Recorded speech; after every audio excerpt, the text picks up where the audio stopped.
Estimados y estimadas directivos públicos de nuestro país, quiero quitarles un minuto de su tiempo en esta vorágine del trabajo para darles a conocer una iniciativa que hemos estado desarrollando desde hace algún tiempo en la Dirección Nacional del Servicio Civil, precisamente en el área de fortalecimiento, es decir, en el acompañamiento que hacemos de su gestión.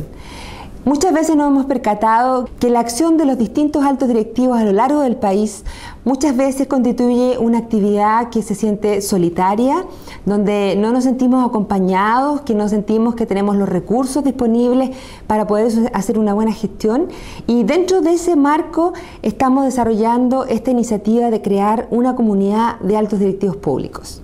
Esta comunidad de altos directivos públicos que estamos hablando es básicamente un sitio web donde ustedes podrán encontrar un espacio de apoyo a su trabajo diario como directivos.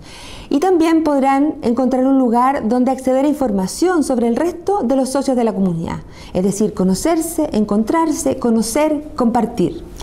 Ustedes podrán encontrar allí información sobre la comunidad, el mundo de los altos directivos públicos en otras naciones, una agenda también con las actividades más importantes que estamos desarrollando, como la unidad de fortalecimiento del servicio civil, como también de otras entidades que son de interés para la gestión que ustedes están realizando.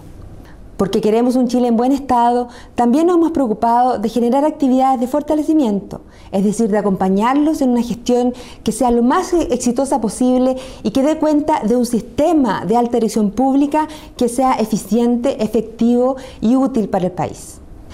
Por lo tanto, la invitación es doblemente a participar, pero también a estar permanentemente visitando el portal, que puedan conocer las cosas que estamos ofreciendo en ese lugar y que efectivamente ojalá recibir también una retroalimentación de parte de ustedes para saber si efectivamente lo que estamos entregando es de su interés, realmente les sirve en la acción que están haciendo, o podemos hacer mejoras que sin duda alguna podrán ayudarnos a hacer de Chile una mejor nación. Esperamos que este espacio sea realmente de interés de los altos directivos, que efectivamente sirva como una herramienta de red entre los ADP de nuestro país y que por supuesto pueda colaborar al desarrollo tanto de los servicios como de la gestión profesional que ustedes están desarrollando cada día, que sin duda va a redundar en un mejor país. Muchas gracias.